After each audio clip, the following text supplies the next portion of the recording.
Welcome to the deep dive. Today, we're digging into a really interesting source called Top 10 Lego Sets, a collector's countdown. We're going to explore what makes certain Lego sets truly exceptional, moving beyond just toys into serious collector territory.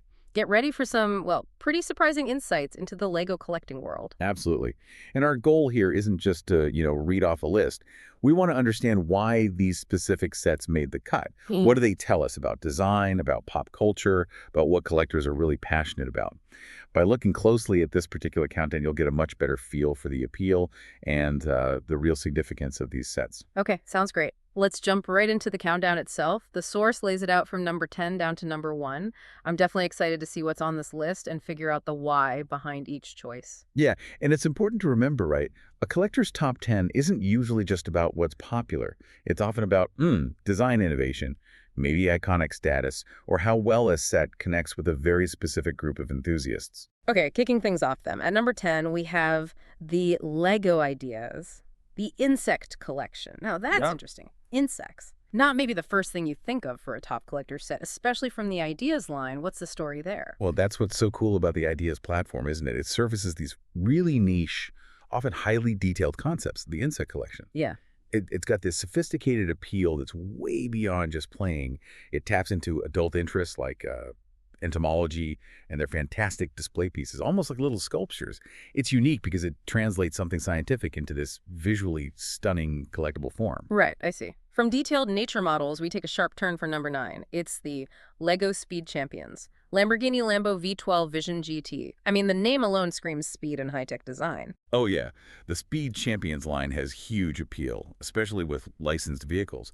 And this Lamborghini, what makes it really stand out for collectors is that it's based on a concept car, a digital-only one, actually, from a video game. So it connects automotive design, racing culture, even gaming, all in one collectible package. It's the physical version of a virtual dream car. Okay, interesting blend. Now, number 8. This one genuinely surprised me a bit. It's the Lego Friends. Heart Lake City Community Center. A Friends set on a collector's list. How does that fit? Yeah, that's a great point. It kind of challenges what we might assume collectors go for, doesn't it? Yeah.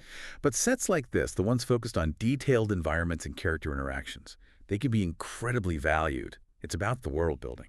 This community center specifically is known for being modular and just packed with storytelling potential. Collectors use sets like these to build huge, detailed dioramas. It's less about the individual model and more about the whole scene you can create. Huh. That makes sense. It's about the narrative possibilities.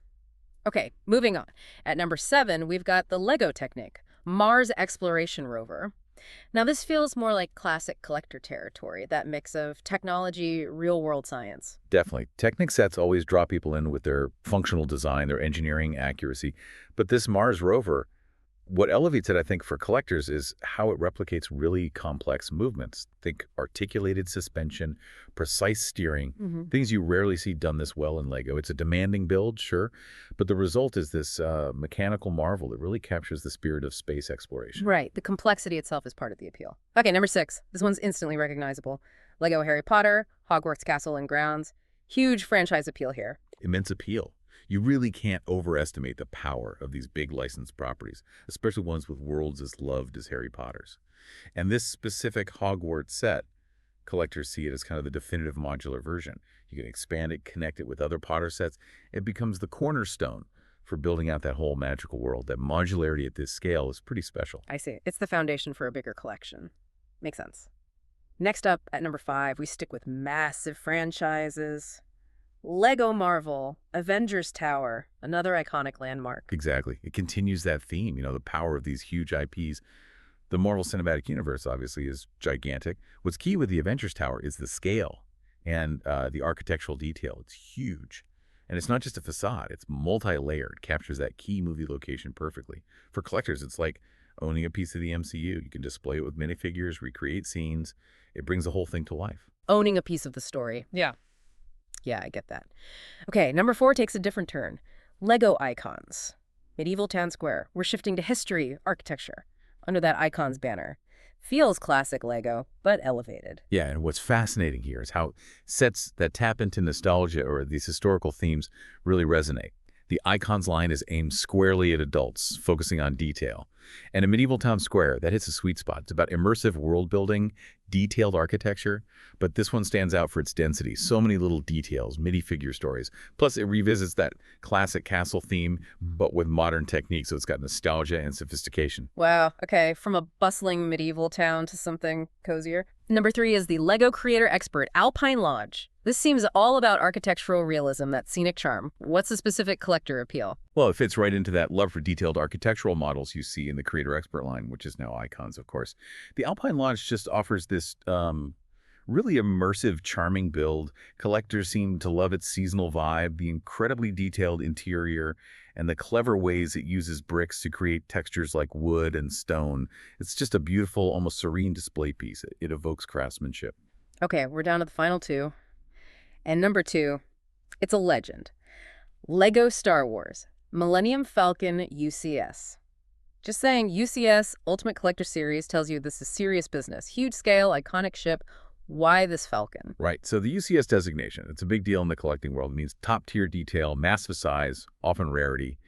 And the Millennium Falcon. Right. Well, it's more than a Lego set, isn't it? It's practically a cultural icon in brick form. This specific version, the reason it ranks so high, is partly its sheer size, over 7,500 pieces, one of the biggest sets ever made. That allows for a level of detail and accuracy that just wasn't possible before. It is the definitive display version of that ship. It embodies decades of Star Wars. Okay, the definitive icon. Which leads us to the number 1 spot. According to this source, the top collector set is Lego Icons, The Lord of the Rings, Barad-dûr. Wow, epic fantasy. Yeah. Takes the ground. Yeah, and this really raises an important point, doesn't it? About the power of these epic fantasy stories. Barad-dûr, Sauron's fortress, especially as an icon set. It represents the absolute peak of intricate design and, frankly, fan dedication. Right. Think about the scale, the height, that menacing eye of Sauron. The architectural complexity is just incredible. It's visually stunning, really imposing. For collectors, it's monumental. It's bringing this terrifying, iconic piece of Middle-earth to life with unbelievable detail. A true fantasy masterwork in Lego. What an incredible list. It really shows the sheer range of Lego collecting, doesn't it? From, space rovers and supercars to fantasy castles, medieval towns, even insects. It covers so much ground. The reasons these specific sets resonate, the detail, the nostalgia, the IP, the building challenge, it's fascinating. It really is. So maybe the final thought for you to consider is this.